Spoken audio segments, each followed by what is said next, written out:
Hello, everyone, and welcome into another episode of Sports Betting by Dummies. I am your host, Patty Parlays, and joining me as always, rocking the Sad Boy season not shirt hat, Tyler. Tyler, welcome in. Thank you, sir. It's cold outside. We got a little snow today. Got to keep my ears warm. Hey, I understand this weather certainly can make you a sad boy. I mean, Yes, there's no sir. denying it. And joining us as always, the voice of God himself, the Tan Man, Dizz. Dizz, welcome in, buddy. Hey, thanks, Patty. Speaking of snow, I had a lot of wins this weekend regarding baseball betting, which I'll talk about briefly. But the biggest L I took wasn't in gambling. It was that I planted some grass seed and then woke up this morning to snow on the ground. So there's a 100% chance that that seed is not going to grow. But so I think the sad boy season hat is pretty appropriate for me too. If I had one, I'd be wearing it right now as well. Two things. One, we did like a community service project Saturday morning, and we planted like a bunch of trees on the east side of Indianapolis. And there's about a 5% chance that those trees are going to live past this weekend. So I feel you on that. But two, why are you planting seed at a house you're renting? Yeah, so believe it or not, in the leasing agreement, um, we are responsible for the yard. And if you guys have both been in my house, I don't know if you've looked at the yard. It's just covered in leaves and no grass, just mud and leaves. And I spent a good probably 6 hours this weekend being a dad and being a grown up, and I cleaned up the leaves and raked the mud and laid some seed down. I felt like an adult. I felt proud, and uh, looks like Boom. that's not going to work. So may have to try again. Second serve, if you will. To be honest, I didn't even know you had a yard. Uh, so, You will now, hopefully. alrighty. And then, Diz, before we get started, I heard you have a little bit of a story that happened this weekend. Yeah, absolutely. I'm hitting the Whiteland dead spot, so pardon me if I cut in and out, but just wanted to share a win this weekend.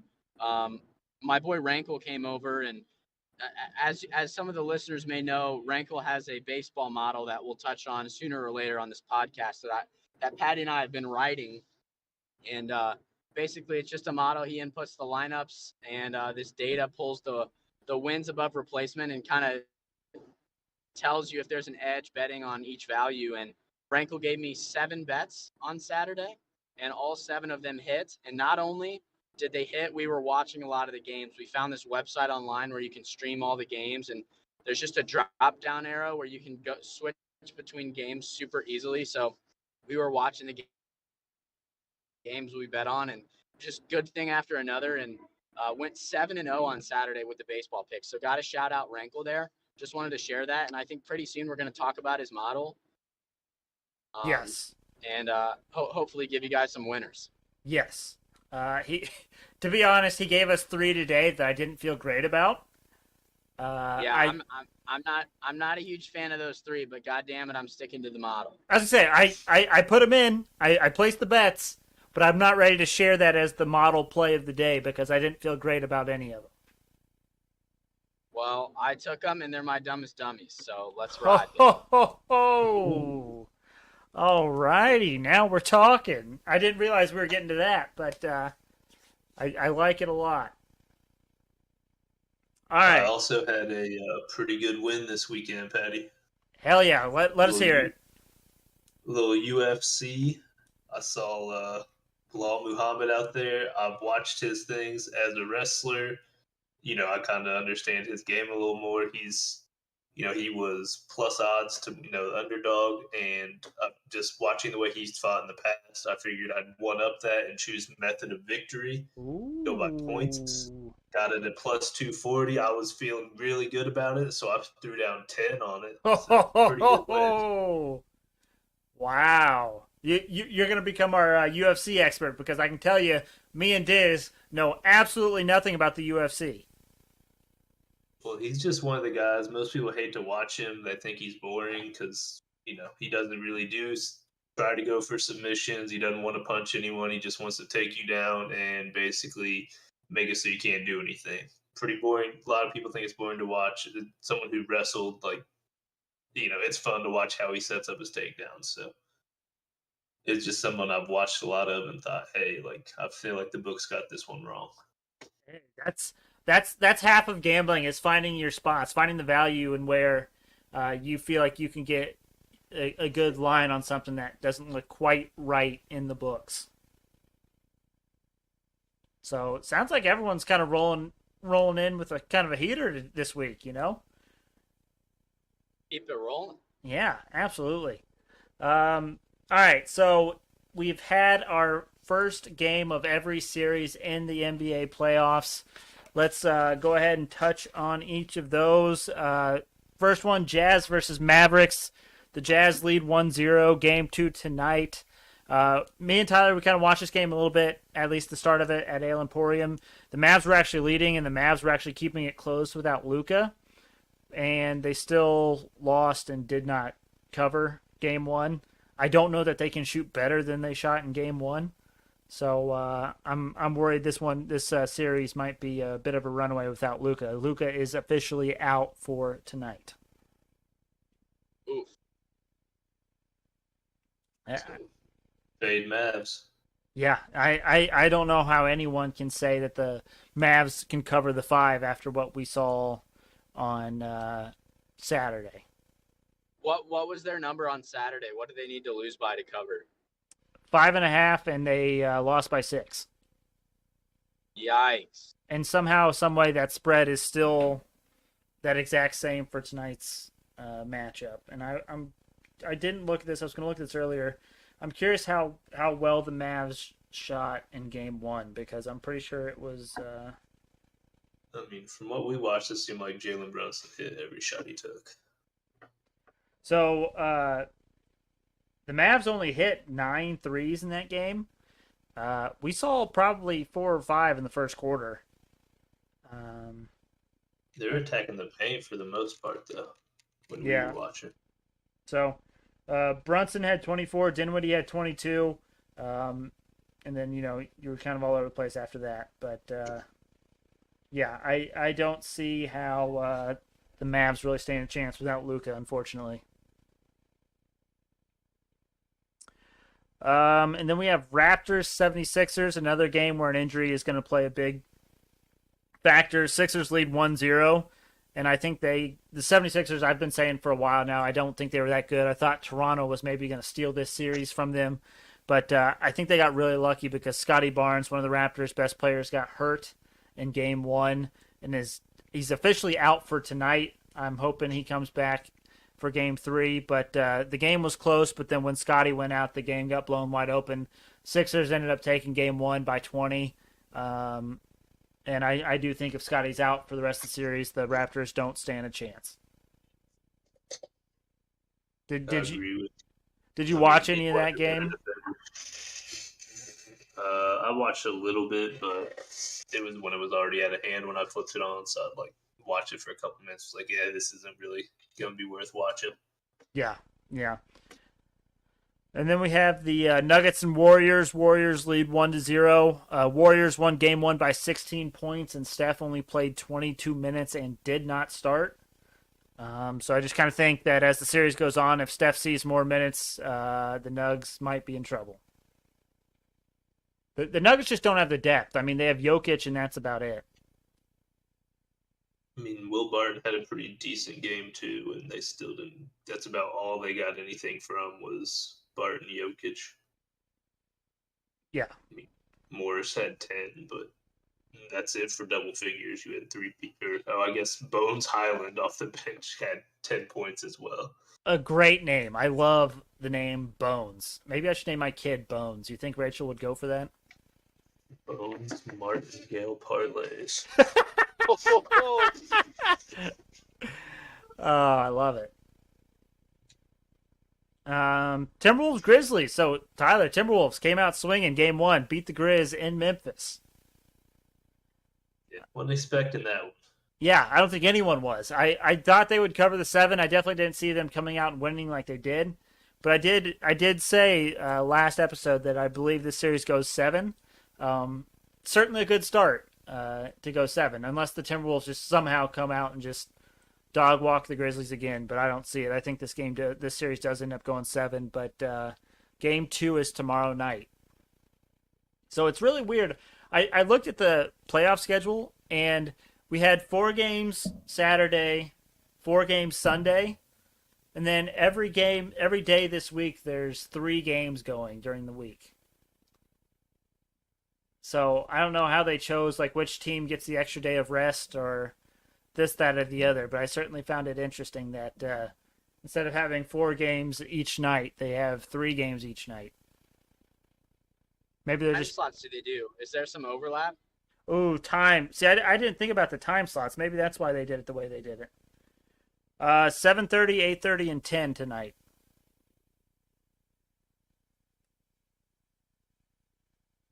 So maybe That that makes sense. I feel like it'd be tough to squeeze 4 in.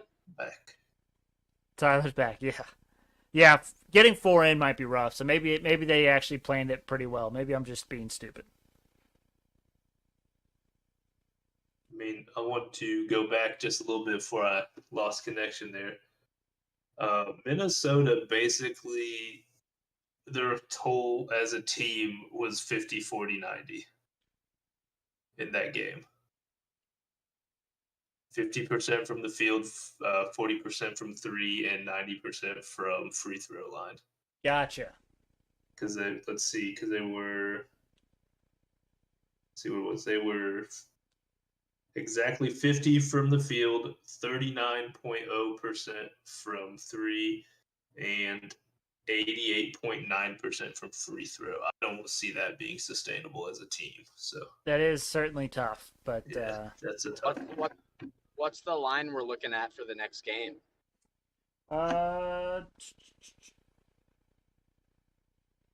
Grizzlies are 7-point favorites again. So that's what the line opened up, or I think that's what the line was for game 1. So I guess they think that they kind of agree with Tyler where they don't see it sustainable for the Timberwolves to do that again. I mean, Might be worth a look though. taking the Timberwolves. I mean, the points on that, yeah, 7. 7's a lot, especially for a playoff series, and especially for a team that just won by the way they did in game 1. Yeah. So I'm with you there. I do think that +7 looks like a good number. 13-point win, right? That's a 20-point swing between games. Yeah, it's hefty. I mean, you might be able to take that early. It might drop closer we get towards the game. I agree. That might be one where you might want to jump on tonight. Then we have the Heat versus the Hawks. I watched the last part of this game. The Heat were just dominating the Hawks from start to finish. Trae Young only scored 8 points. The Hawks team lives and dies with Trae Young, as we all know. And I know if Connor, our boy, the guy of guys, was still around, he would be ecstatic because he thinks Trae Young is a big old baby. And so, but then we have to talk about Duncan Robinson, Tyler. We mentioned Duncan in the last episode. Off the bench last night or yesterday, he went 8 from 9 from 3 and had 27 points. Playoff Duncan Robinson. I mean, he was literally hitting everything. Even if there was defense like hand in his face, anything, it didn't matter. He was like automatic. So he missed one shot all game. So yeah. So what are you gonna do? We kind of called it, but look for him to have a good series, I think.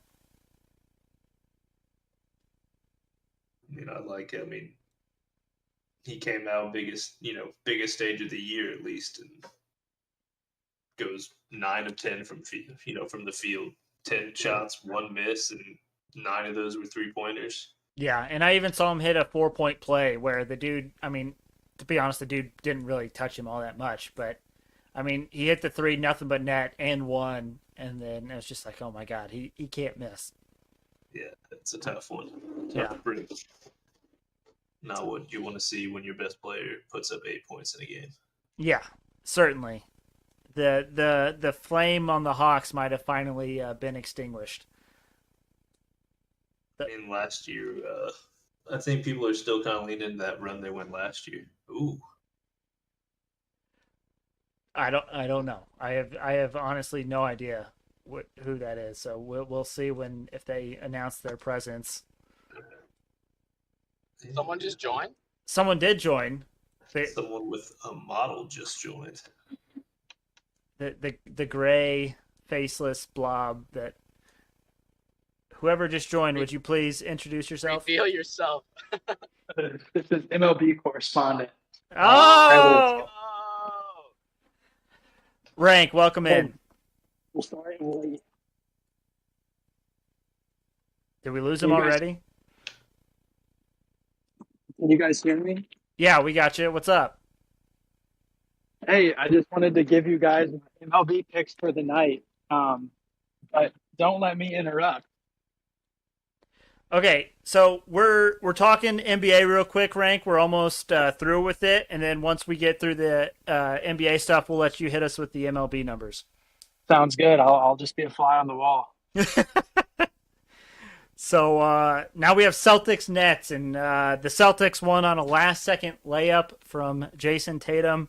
And Tyler, I have to ask you, have you recovered from your experience after watching that game last night? Lots of ups and downs there in that game. Yes. Trying to give me a heart attack, I think. But, I mean, love to see it end that way. Just, I feel like a game like that's even more crushing for the Nets. Yes. And, I mean, right in Kyrie's face, too. Lots of bad blood between the two teams. Or basically the Celtics and Kyrie, not really the two teams. So seeing him get the last bucket scored on him right in his face was very nice. What a play by Marcus Smart there, though. To make the pass there, he had like a wide open shot, but he knew, he's like, I got to get the ball to Tatum. And there was like maybe less than 2 seconds left on the clock. I mean, I think everyone expected Marcus Smart to shoot because he is not a great shooter, but he loves to shoot the ball. Like, Yeah. So to see him show a little maturity, a little, basketball IQ there to find Tatum, pass the ball, I loved it. Great. It was great to see. I don't expect him to make that play the next game. I think next game he's going to pull up if he gets that look. Yeah, but you got to hope, too, that next game it's not that close at the end of the game. I mean, the Celtics had a 10-point lead at the end of the third, and then they let the Nets come all the way back to take like a 5-point lead, and they had to fight their way back to win. And, I mean, I got to say I might be a little scared for this series because Durant did not have a great game, and it still came down to a last-second shot. Yeah. It'll certainly be interesting. I just want to say, as someone who doesn't follow the NBA, I'm absolutely juiced for how good this first round matchup is, as long as the NBA playoffs are. I was kind of talking to Rank about this this weekend. I really don't follow the playoffs until kind of the conference finals and the finals. But I think this is such a unique first round matchup because the Nets as a 7 seed, they're not really a 7 seed. I think this might be the best playoff matchup we get throughout the entire couple of months that are the NBA playoffs. So I'm juiced for a couple of reasons. Also, they're both East Coast teams. So for us over here in Indianapolis, these are games that are going to end before I go to bed. And I'm kind of a grown up now, so I'm not going to be up late for the West Coast games. So I'm excited to watch some of these games, and hopefully we get a great first round matchup. Looks like we're going to. Yeah. Yeah, and the double middle fingers, the suck my dick bitch comment from Kyrie. That's only good for basketball. And I don't think you'll hear anybody in their right mind say that they're turned away from those sort of antics. No. Absolutely not. It's just really going to make it hard for them, the media to make the whole, poor Kyrie, he's being picked on by Boston fans when he's doing that stuff right back. Right. Yeah. I think it probably doesn't help him out that he's doing that. I mean, I think that just eggs the Boston fans on more that he was getting mad at. They love that kind of stuff. Mm-hmm. They're going to pour it on even more in the next game. Exactly. Tyler, did you watch the newest episode of Winning Time? I did not. I was going to watch it today. It was by far the best one, kind of the episode I've been waiting for. Shows a lot of basketball, and actually the Lakers travel to Boston. And you kind of, the big plot point of the series is that like Boston fans are relentless, and it was just perfect timing of like that game and that episode, and like Kyrie being a villain. It was beautiful. So I got to get your take on that episode after you watched it. It was by far the best one, and I thought it was fitting with the way Kyrie acted and the way the Boston fans responded. All right. Once I watch it, I'll be sure to hit you up in the group text. Absolutely. All right, then we have the Bucks versus the Bulls. Bucks have the lead 1-0. Didn't watch any of this game, but I don't think this game was ever like super close or in danger of the Bucks actually losing.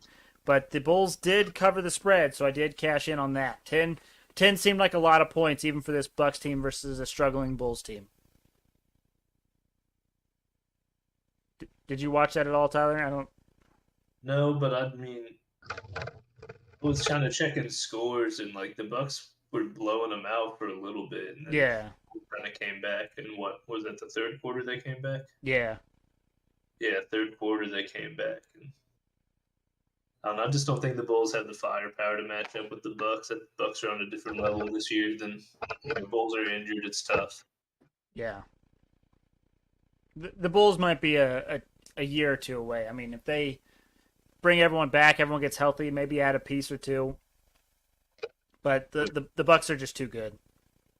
Bulls' biggest problem is their highest scoring player is on a different timeline than the rest of the team. So that's Yeah. kind of tough. Yeah. Yep, very good point. But Bucks probably run away with that series, I think. I'm with you. And then the final series, the Suns versus the Pelicans. Suns lead 1-0. Tyler, you said the series would be either 4-0, 4-1, and after game one, it's hard to argue with that. You might need to get your brooms out, boys. Yeah, you might.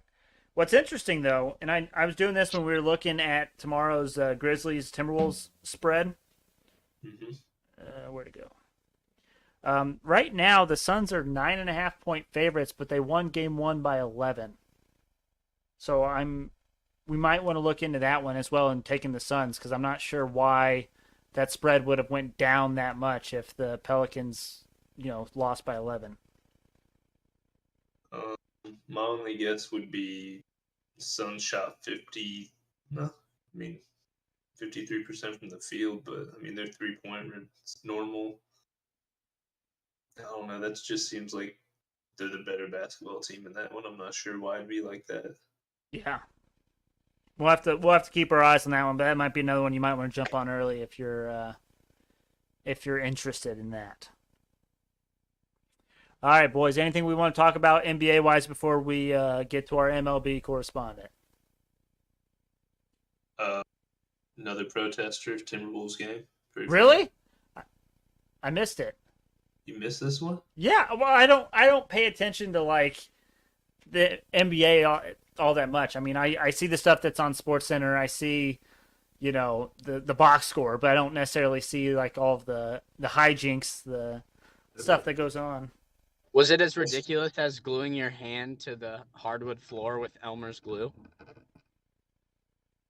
She tried to chain herself to the basket.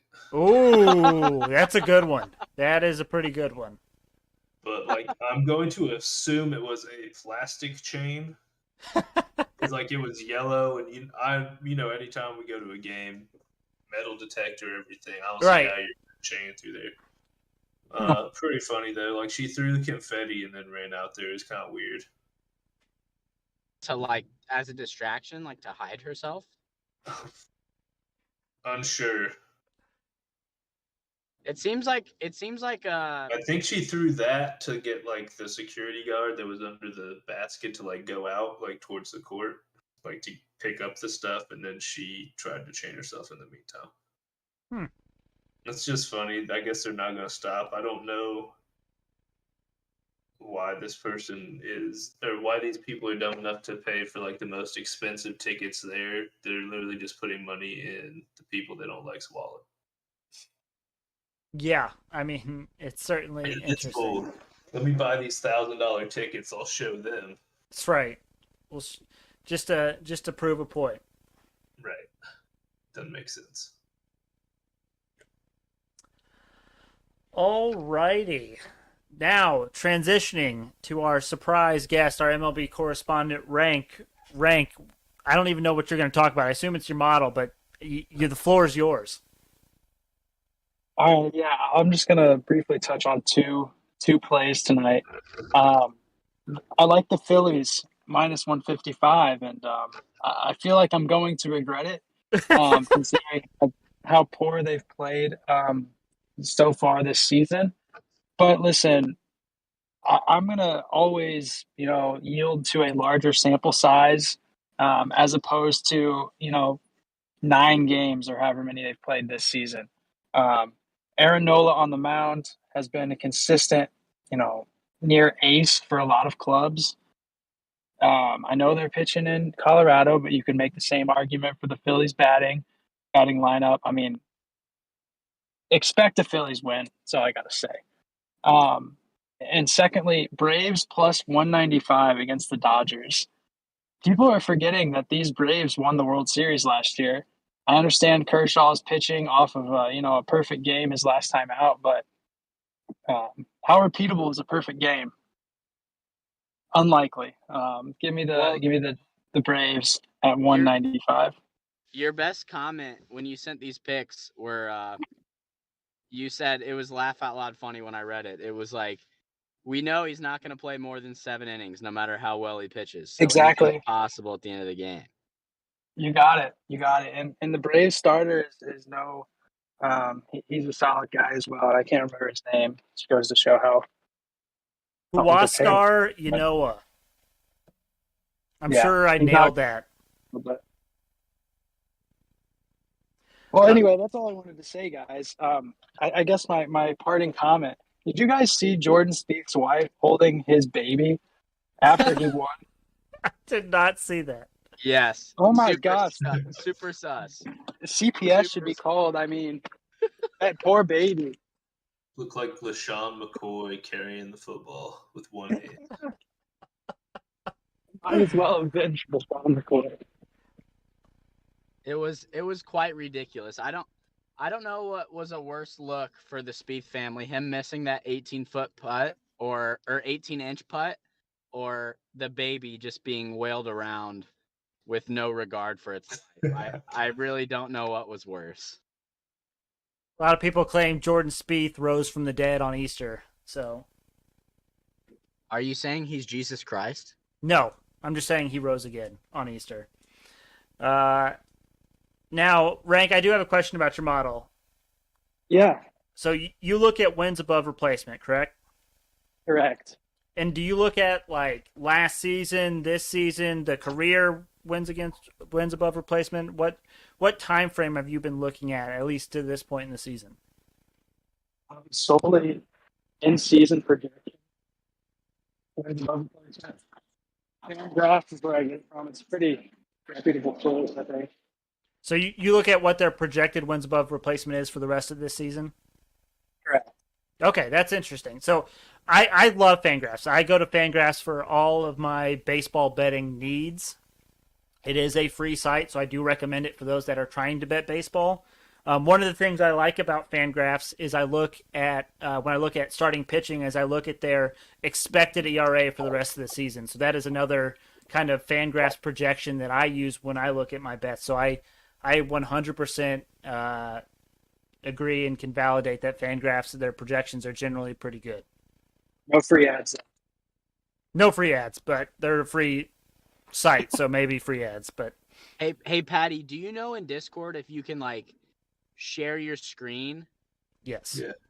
Okay, sweet. One of these episodes, Rank, and not to force you on the pod or anything, but you need to run through your model like you did with me on screen, because it was absolutely electric to watch. And simply like with all the worksheets he has open, it just pulls from all these files with like nested formulas, and you put in the starting lineups, you put the pitchers, and it just gives you like an edge. And not every game has it, of course, but it's really cool. And like typing in the lineups and stuff, it's pretty electric. It takes like 3 minutes and you figure out if you have an edge or not. So I think that'd be pretty cool. Or even if you want to like send me the file, I don't know if it's like an exclusive file if you're not willing to send it out. Yeah. Okay, I understand. I understand. No, that'd be a good time. Hey guys, I gotta run. Appreciate you. Well, thank you for joining us, Frank. It was an electric performance as always. Uh, Hopefully, you'll join us again sometime soon. All right. See you guys. Peace. Alrighty then. Let's transition now to Dumbest Dummy bets. I went 2-3 on Friday. A couple bad beats. I thought the Cavs were gonna hang in there for us, and they just kind of blew it late. I am down 7.98 units, and Dizz is down 1.9 units because Dizz hasn't had a bet in like a week. We're still waiting Just on how those to do it up, shirts. baby. Still waiting on the shirts design. Don't have to outrun the bear, just have to outrun Patty Parlays. That's right. TM that shit. Get that trademarked. Yes, sir. All right, Diz. I got a few for tonight. I know you have a few as well. I will say I'm really kind of sad and disappointed. So many of these baseball games tonight are getting postponed because of the god awful weather. Patty, if you can go ahead and go first. I'm walking into my house unloading some stuff, so you go ahead.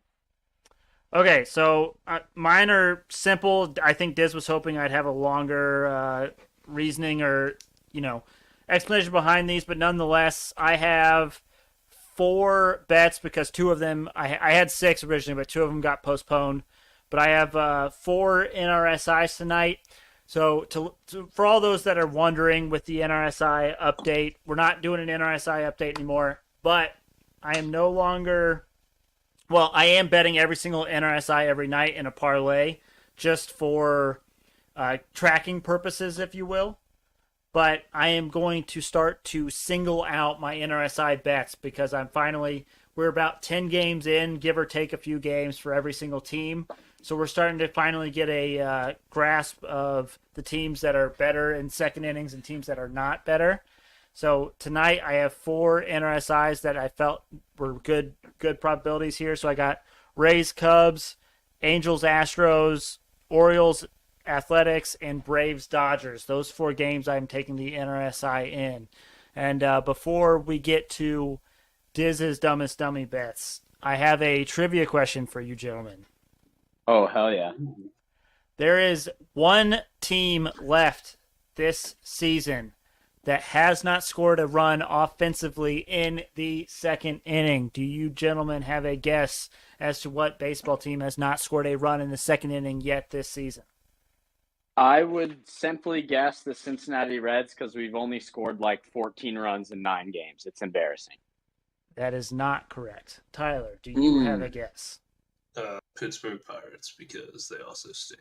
That is a very good guess, but that is also incorrect. The correct answer is the New York Mets. Wow. The Mets are actually one of the top offensive teams in the league this season. However, they have not scored a run in the second inning yet. And that's why this, I don't know if you can call it experiment, but data collecting, running these NRSI dashboards, running these stats is important because most people would take a look at the Mets, see that they're a good offensive team, and then they're like, well, then they probably score a lot in the second inning, but they have yet to score in the second inning, and I think they're 10 games in. So something to keep an eye on. Nice little nugget there, Patty.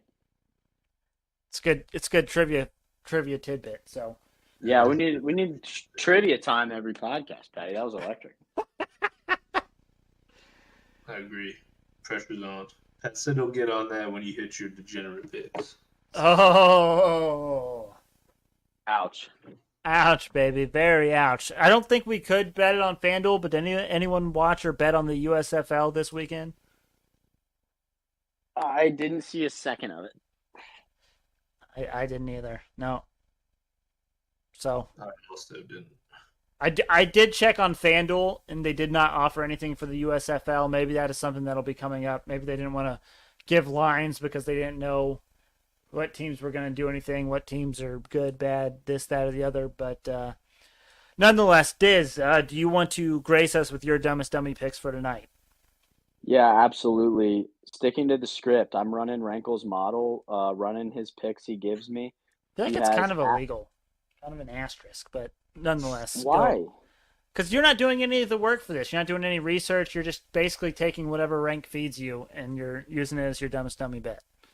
Hey, it's part of the slogan of the podcast. Ooh. But if we did that, we should make them best bets. We shouldn't make them dumbest dummy bets. Well, believe it or not, of these picks he gave, only one falls within the best bet range. So I think you should let me slide on this one. I will, and I'm just giving you crap because I'm losing. I will take your feedback, and I will place my own bets as well going forward. But I got to stick to the model. How about a rule from here on out is I can follow Rank's model, but I also have to have a bet of my own. Is that fair? I can go with that. I can dig that. Okay. Starting on Wednesday, because I'm riding Rank. Yeah. You're good. It's too late now to make that change. All right. So I got Braves money line. I actually got him at plus 195, so almost 2-1 value. Not great that we're playing Kershaw, but his points make sense, and we'll see what happens there. Phillies money line as well, minus 155, and then Astros money line against the LA Angels, minus 145 on those three. And I will say the best part about the model, in my opinion, is that Rankel's been tracking the success of it, right? So you know how many units you're returning, you know your rate of return. At this point, we're up 50%. So if you bet $10, you'd be netting 15. So it's almost 50% unit return at this point. I know that's probably not sustainable, but it has been super successful thus far. And the larger the sample size, the better the bets will be. So I'm confident that even though 50% is pretty high and may not be sustainable, I think it will be successful the longer the season goes. So I'm riding with Rank tonight. I like it. To be honest, his bets tonight were my least favorite bets that he's given us. I'm actually on the opposite side in most of them.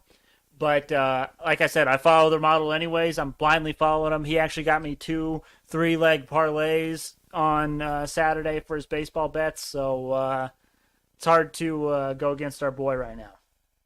Absolutely.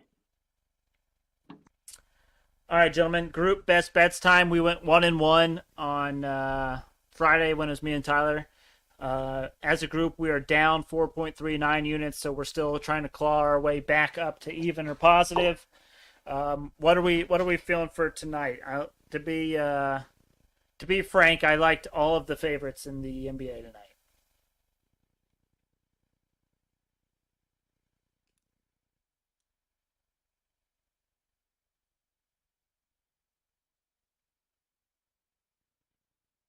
So you like all three of those tonight? Yeah, I mean, the 76ers, I don't think will have any problems with the Raptors without Scotty Barnes and without Gary Trent. Even with the 7.5. Yeah, so the spread game 1, I think, was 4.5. And that was with Scotty and Gary Trent. Those are both out tonight, and we saw what happened once Scotty went out on Saturday. So I do like that one. Jazz -5. I don't know that it's at -5 anymore. It is. At least from what I'm seeing. That's what I prefer that one, honestly. I like all three. I know we usually go with 3. Do we? Yeah, I mean, and then Warriors -7 versus the Nuggets. But I don't know. The NHL slate I didn't really like tonight. Baseball I didn't feel super great about. And like Dizz said, all of Rankel's model picks are outside of our recommended range. Dizz or Tyler, do you guys have any qualms, any issues with taking all 3 NBA? What about Timberwolves? Or they're underdogs, correct? Oh yeah, we can jump ahead to that one tomorrow for sure. Yeah. So maybe we take Jazz, Warriors, and Timberwolves. Hell yeah. Wait, we like the Timberwolves? Yeah, Timberwolves +7. Oh, +7, okay. Yeah. I'm fine with that for +7. I thought we were talking like Money line. I was like, Ooh boy. I don't think they're hitting what they hit last year. All right, so for group best bets, we have Timberwolves +7 tomorrow, Golden State Warriors -7 tonight versus the Nuggets, and the Utah Jazz -5 versus the Dallas Mavericks. All of those at actually, Timberwolves +7's at -106. Is that actually going to move to +7.5? Are we going to get an additional 7.5 if we wait? We're not waiting, but just something to keep an eye on. Sometimes you wonder how some of these things, like how people bet on these things or how they figure things out, because you always feel like you're missing out on something. Like an injury or something Yeah, and it's announced. bizarre for sure. But I know at least for the games tonight, there's no unexpected injuries or anything out of the normal that was different from the first set. All right, gentlemen, Hail Mary parlay of the day time, and believe it or not, because of the cancellations of the early MLB games, none of these have happened yet. So, well, a couple of them have got canceled, unfortunately, but we do have the Hail Mary parlay of the day still here and available, and we're just going to assume what the value would be on these if every game is happening. So I believe we have one of these games is canceled, but we're going to give it to you anyways in case, just for shits and gigs. But 14-legger, gentlemen, what are we thinking value-wise?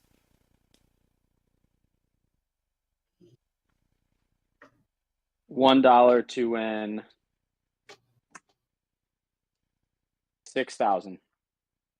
Okay, Tyler? I'm gonna go $1 to win 2,500. Tyler's fairly close. It is $1 to win $1,562.38.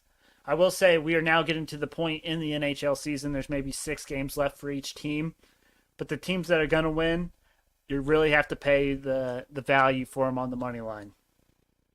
But nonetheless, we'll start in the MLB. Giants first 5 money line versus Mets. That's the one that actually got canceled, so you can't really bet that right now. Cubs first 5 plus a half a run versus the Rays.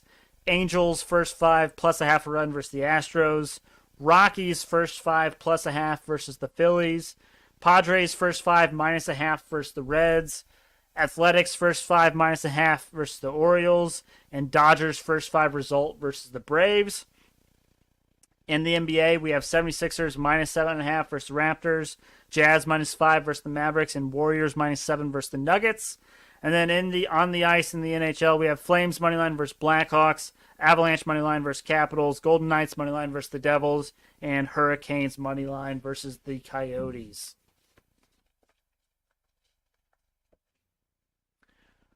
All right, gentlemen, anything that we need to get off our chest before we call it a Monday? Were we liking the Gilmore signing as Colts fans? Oh yeah, you missed that. We were very excited about that. That was something that happened on Friday. Ah, my bad. Well, I'm excited. Let's get a receiver or two, and I'll be content. Yeah, it's unfortunate we don't have a first round draft pick, but like Deebo Samuel, AJ Brown, and who else? So there was another big name wide receiver that's not showing up to offseason workouts until they get a new contract. Terry McLaurin. Terry McLaurin. That's the one. What's the Colts? If the Colts had draft picks, maybe we could make a trade for one of those guys. But, here's to wishful thinking, right? Absolutely. You never know. You never know. Give up for next year's first. I'd do it. But then the problem is that's not a Colts move because then you have to pay the man as well. Yeah. They're not really in the business of that. They like to pay their own, not really go outside and grab someone and pay them a bunch. That is correct. Yes, you are 100% correct. If only Chris Ballard had the stones that Patty does. He would trade away all his picks for the first 2 years and all his players to just stack up picks later. I've played Madden with Pat. I know his strategy. But in my defense, in Madden, usually you can win with bad players. Pat would trot out Scotty Tolzien fairly often as his starting quarterback. Hell yeah, me and Scotty Tolzien were the guys. So maybe we don't want Pat as the GM. if you could have Chris Ballard's mind with my stones, then I think we might be in business. I think we saw Scott Tolzien in a Colts uniform enough, Pat.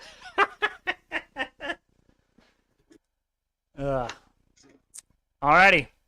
Well, thank you all for listening. Please check us out on Twitter and Instagram at SportsBet by Dumb. Also, make sure you go to our YouTube.